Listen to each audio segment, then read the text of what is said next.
Do you know the definition for a pandemic? I think you might believe that you know what a pandemic is, especially in times of corona. But do you actually know what the definition for a pandemic is according to the WHO? If not, and you want to know, please stay and watch this video.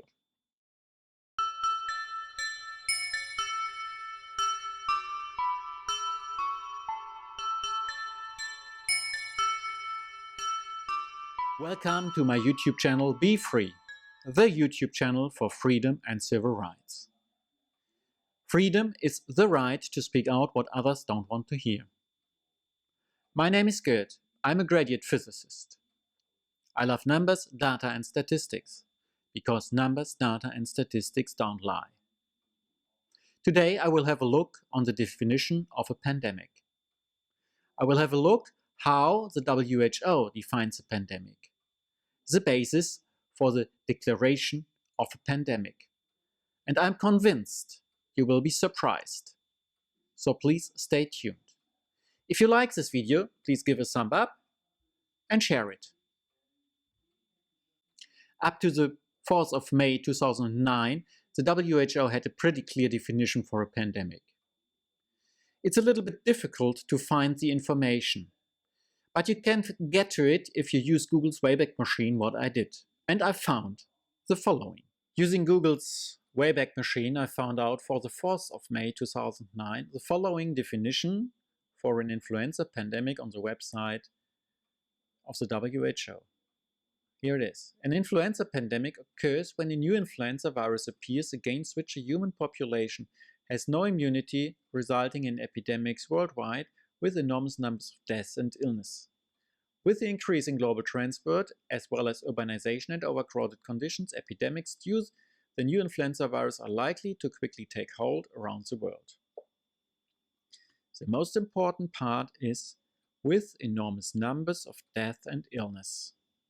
So I think this is the definition we all have in mind when we think about a pandemic. A pandemic must be something with a virus that spread around that causes lots of death and sick people. But on the 6th of May 2009, they changed the definition. Now it's a disease epidemic occurs when there are more cases of that disease than normal. A pandemic is a worldwide epidemic of a disease. An influenza pandemic may occur when a new influenza virus appears against which the human population has no immunity. With the increase in global transport, as well as urbanization and overcrowded conditions in some areas, epidemics due to a new influenza virus are likely to take hold around the world and become a pandemic faster than before, and so on and so on. Do you get the difference? The difference is that they're left out with enormous numbers of death and illness. It's no longer a criteria to have enormous numbers of death and illness.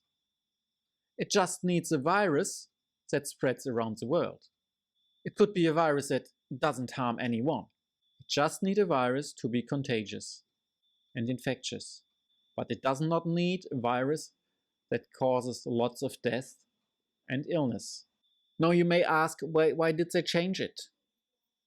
I just can assume. In 2009, 2010 we had the swine flu, and in June 2009 they called out the swine flu pandemic.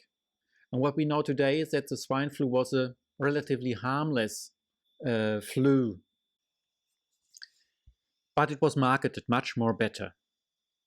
In June 2009, the WHO called out the swine flu pandemic, after they've changed the definition in May 2009 by removing the criteria of enormous death and illness from the definition for a pandemic.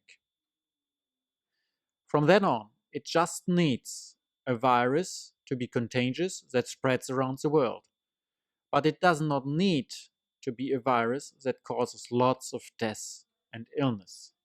But calling out a pandemic caused a lot of fear, and the governments worldwide spent a lot of money for vaccines, which in the end had to be destroyed because the people didn't take it and didn't need it.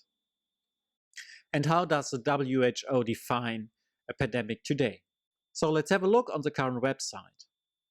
The definition we find is from the 24th February of 2010, the time of the swine flu. A pandemic is a worldwide spread of a new disease. An influenza pandemic occurs when a new influenza virus emerges and spreads around the world, and most people don't have immunity. Viruses that have caused past pandemics typically originated from animal influenza viruses. The current definition is completely missing the criteria of enormous death and illness, like we would expect by common sense, or like it was defined until the change in 2009. The WHO can call out a pandemic for a new virus that spreads around the world. But it does not need to be a virus that's causing enormous death and illness to call out a pandemic. It just needs to be a virus that spreads around. So what kind of pandemic do we have today? A pandemic according to the current definition of the WHO? Or do we have a pandemic like we would define it by common sense?